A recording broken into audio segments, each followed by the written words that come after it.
Seniors getting carried off. Isn't that supposed to happen tomorrow, not today? Well, yeah. I mean, there's a little bit of that going on all week. So you know how that goes. You'll see some of it tomorrow, and they've been doing some of it today. It's let me say this about this group of seniors. Really love these guys. I've been with them for 4 years now. And there's all kinds of different ones. I mean, we got Davis who's been here for a year, and guys like Stephen Moore and Pat Worstel and Bradley Northnagel and Noah Beto have been here for 5. And so, they've been through a lot, and it's great to see those guys grow up, and mature and come in. And so really proud of them all. And, the others that have been here for 4 years and 3 years and 2 years. So we've got a lot of different seniors, but again, proud of them all and happy to just be around them, just to have a chance to get to know them and be around them. And I know they're anxious to go play on Saturday and we'll try to get a win for those guys. You'd mentioned after the game on Saturday and earlier that tackling and more athletes on defense, and that's a recruiting. How do you go about fixing or changing the way you recruit to increase that ability? I mean, it's like anything else. I mean, the good thing is we've recruited well. I mean, the problem is none of those young guys have been able to play because they've been hurt. You know what I mean? And so they've either had to play before they're really ready to play, or when you go back and you say, Nigel Edmonds, we thought was going to play a significant role for us this year. He got mono and then got sick, and so he hasn't been able to play. Even a lot of the young guys that are developing, the Evan Rambos, the Trey Turners, those guys had season-ending injuries. Ricky Walker was the guy we thought would play early, had a knee injury. So there's a lot of guys, on our team that, we think are certainly good enough athletes to do it. They just haven't had an opportunity to do it because they haven't had an opportunity to play and develop. And so, guys like Jalen Hawkins will get better and better. The young corners will get better and better, as they get experience and as they play more.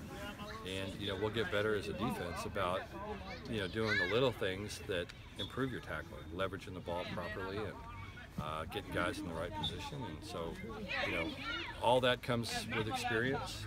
And as I said earlier, a lot of it comes with, bringing guys in and developing them. So, we'll continue to add more and more athleticism to our team. Our last 2 recruiting classes have been significantly better than the ones prior.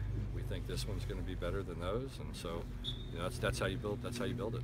Is some of it looking at the guys under the athlete category as defensive players instead of offensive players? I don't think so.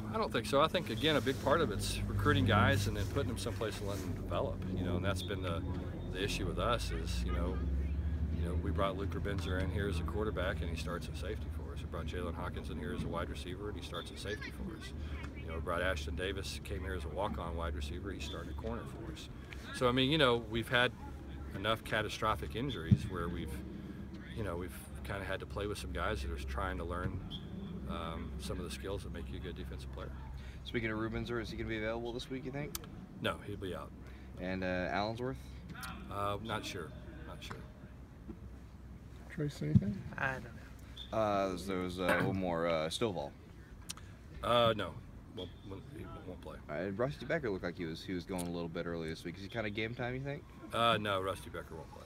And Yagi, he's come back this week. Yeah, Chris has a chance. Right. Yeah, Yagi's got a chance. He's kind of got back in the mix a little bit, and I think he'll play some. I'm not quite sure how much. A lot of it depends on how he practices tomorrow. Gives you a bit more defensive line depth. I know UCLA has struggled in the run game. What do you think the crux of their struggle has been?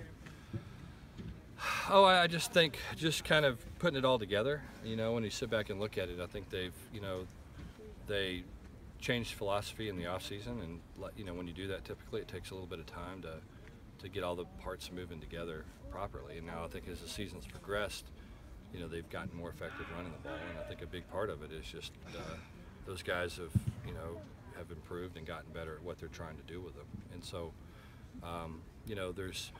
they're playing with a couple of young offensive linemen. They have some experienced guys, but they got a couple of young guys as well, and they're coming around. And so I think, offensively they're playing better and starting to hit their stride. One of the reasons that it seems is more of changed the offensive philosophy was A, new offensive coordinator, but B, they wanted to give Rosen more of a pro style look. Do you think that's kind of a reaction to some spread quarterbacks coming back and maybe not being ready in the NFL? is trying to get them into a more pro style You know, system? I don't know. I can't certainly, don't know their motives for doing, what they did. You'd have to ask them, really. All right, thanks. Okay, all right.